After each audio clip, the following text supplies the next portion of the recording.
And here we go. Let's get ready to rumble. Today, we're going through Isaiah chapter 31 through 34. Tomorrow, we're doing chapter 35 and 36 of Isaiah. So we're going to rumble on through. Welcome to another episode of the Bible in 1 Year with the Preacher's Husband. We start out this reading with woe. Another woe. That's right. Another woe. Woe to those who go down to Egypt for help and who depend on horses. This is the fifth woe in chapters 28 through 33. And the issue again here is that God's people were trusting foreign nations. In this case, it was Egypt to be specific, rather than God for help against their enemies. What sorrows await those who depend on the strength of human armies? Chapter 32, verse 1.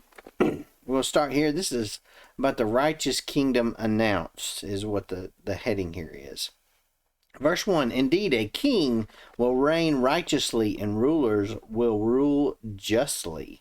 Now, scholars, they're divided over whether this king who will reign righteously is a direct reference to the Messiah or whether it describes a historical king like Hezekiah or Josiah. Well, the way I read this, it says, indeed, a king will reign righteously, and rulers will rule justly. So they're referring to a king and multiple rulers from the way I'm interpreting this. And it said each will be. So this each will be is referring to the rulers, not the king. So each will be like a shelter, a refuge, the shade. I'm thinking that the king that will reign righteously is messianic. They're referring to Jesus. The rulers are the ones that are referring to other kings that happen along the way. The earthly kings, not God himself, Jesus king. So that's my interpretation. I could be wrong. I don't know. I have been. Chapter 32, verse 9. It's talking about, it's kind of a prophetic announcement here that's addressing women of the community of the people of God. They also show pride in human resources rather than in the Lord. It says that they are complacent and that they are overconfident.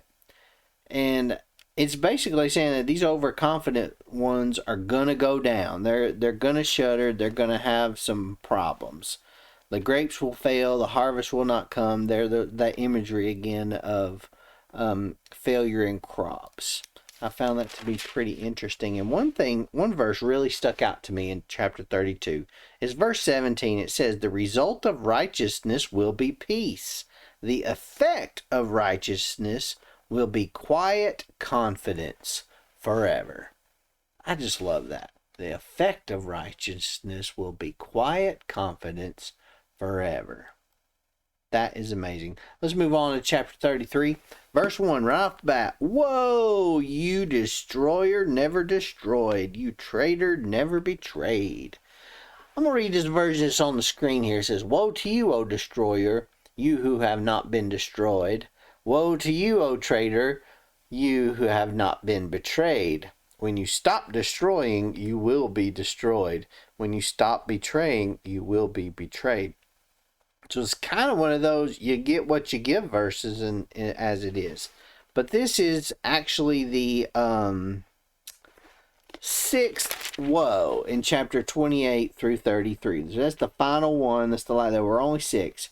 And of course it pronounces the destruction of a betrayer. Many interpreters believe that this references to Sennacherib, whom King Hezekiah of Judah paid to back off from the siege of Jerusalem that we'll read about in chapter 36 and 37. I don't know. But others believe that it's a general reference to the deception of the nations. They will receive their due. I'm kind of leaning towards it's just kind of a general reference to the deception of the nations. That's kind of the way I'm leaning there. So then verse 2 follows it up, though. The verse 2 follows it up to kind of clean up the mess. It says, Lord, be gracious to us. We wait for you. But be our strength every morning and our salvation in time of trouble. That's a little bit more positive. Now, Isaiah chapter 33, verse 14 and 15 stood out to me. And basically, in verse 14, is asking these questions. God saying, who among us shall dwell with the devouring fire? Who among us shall dwell with everlasting burnings? Who can live with all of that?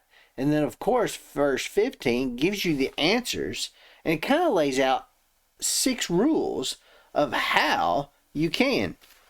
The one who lives righteously and speaks rightly.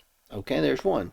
One who refuses to profit from extortion, who has never taken a bribe, who stops his ears from listening to murderous plots, and shuts his eyes against evil schemes. He will dwell in the heights. His refuge will be the rocky fortress, his food provided, his water assured. So, speaking rightly, refusing profit from extortion, whose hand never takes a bribe, he stops his ears from listening to murderous plots, shuts his eyes against evil schemes, and he dwells on the heights. His refuge will be the rocky fortress, his food provided and water assured.